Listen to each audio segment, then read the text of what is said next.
Student welcome to bio class. और हम पढ़ रहे थे चैप्टर 10 जिसके मैंने यूट्यूब लिंक आपको सेंड किए हुए थे। आज हमको इसको बुक के अकॉर्डिंग हम पढ़ते हैं। Cell cycle and cell division. What is the cell cycle?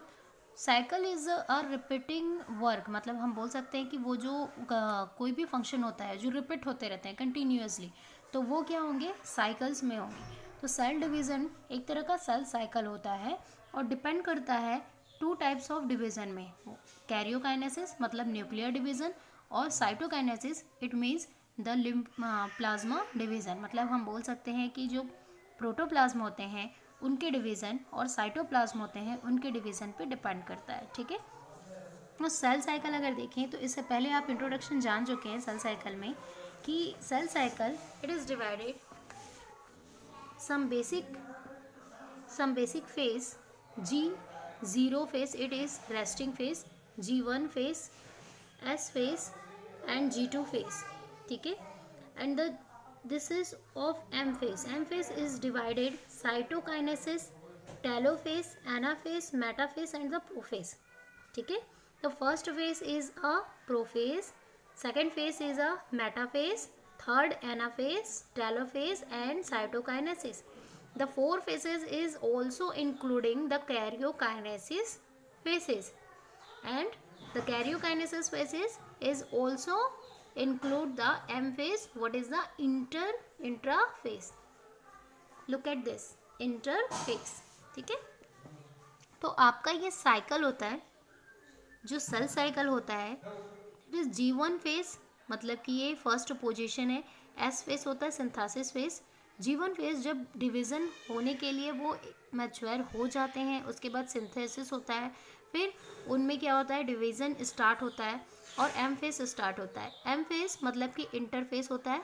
Interface में टू टाइप्स के फेसेस देखने को मिलते हैं, एक तो कैरियोकाइनेसिस और एक cytokinesis.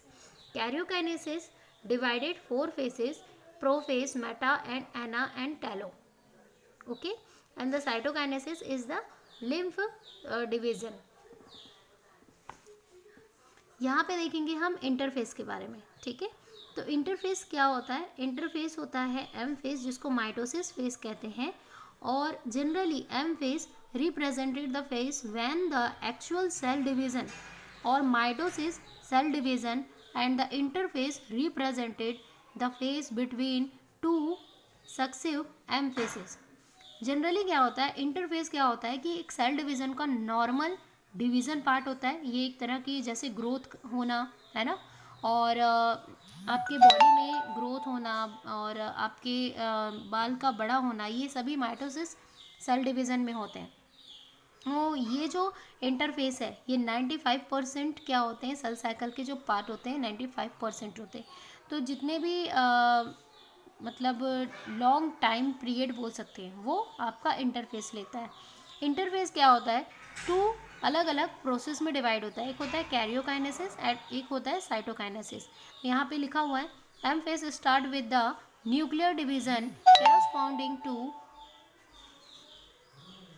Separation of daughter chromosome. अगर वो डॉटर क्रोमोजोम में चेंज है, मतलब जो न्यूक्लियस है ना, क्रोमेटिन नेट, वो अगर डॉटर क्रोमोजोम में सेपरेट हो रहे हैं, मतलब डिवीज़न हो रहे हैं, तो उसको हम कैरियोकाइनेसिस कहेंगे। And usually and with the division of the cytoplasm. अगर साइटोप्लाज्म में डिवीज़न हो रहा है तो उसको हम क्या कहेंगे? साइटोकाइनेसिस। कैरियोकाइनेसिस में it is divided the protoplasm and cytokinesis में it is divided the cytoplasm. The karyokinesis, the interface through called of the resting phase. जो interface होता है वो एक resting phase होता है, मतलब कि उसमें division नहीं होता है, बस division start होने की जो तैयारी होती है, जितनी भी प्रिपरेशन होता है वो सभी प्रिपरेशन इसमें स्टार्ट होता है। क्लियर हो रहा है यहाँ पे? तो अब हम देखेंगे ये सारे फेज तो आप जान ही चुके हैं, G1 phase, S phase previous video में, G2 फेज। अब हमें जानना है कि इंटरफेस में जो कैरियोकाइनेसिस होता है उसका जो फर्स्ट स्टेप है, जो प्रोफेज होता है, वो कैसे होते हैं। तो यहाँ पे आपको दिखाई दे रहा है M phase. This is the most dramatic period of the cell cycle, involve a major reorganizations of the virtually all components of the cell. जितना भी सेल के जितने भी कंपोनेंट्स होते हैं, ठीक है, वो ड्रामेटिक एक बोल सकते हैं कि सेल साइकिल का एक ऐसा पीरियड होता है जिसमें जितने भी कंपोनेंट है सेल के वो रीऑर्गेनाइज्ड होते हैं, मतलब फिर से नए बनते हैं। Since the number of chromosome in present and progeny cell in is same, तो नंबर ऑफ जो क्रोमोसोम होते हैं, प्रोगेनी का मतलब होता है न्यू जनरेशन, जो new generation parent to progeny, parent से जो progeny new cells daughter cells बनती हैं उनमें भी जो नंबर होता है क्रोमोसोम का वो टोटल क्या होता है, इक्वल होता है, ठीक है। It is also called as equational division. Equational division it means क्या होता है, क्योंकि इसमें जो प्रोगेनी होती है उसमें क्रोमोसोम के नंबर एंड पेरेंट्स के क्रोमोसोम के नंबर, दोनों सेल्स के क्रोमोसोम के नंबर क्या होते हैं, इक्वल होते हैं, इसीलिए इसे इक्वेशनल डिवीज़न बोला जाता है, ठीक है। तो यहाँ पे देखेंगे convince mitosis has been divided into 4 stage. यहाँ पे देखो इंपॉर्टेंट है 4 stage of the nuclear division. Nuclear division is called the karyokinesis. It is a very initial part of the cell division. ये बहुत ही इंपॉर्टेंट पार्ट होता है। अगर देखें तो आप सिंपल लैंग्वेज में से लिख सकते हो जैसा मैं बोल रही हूँ। It is divided also 4 stage of nuclear division and it is very initial of cell division for the phases: prophase stage, metaphase, anaphase and telophase. What is the prophase stage? Next video में हम इसे deal करते हैं prophase stage को।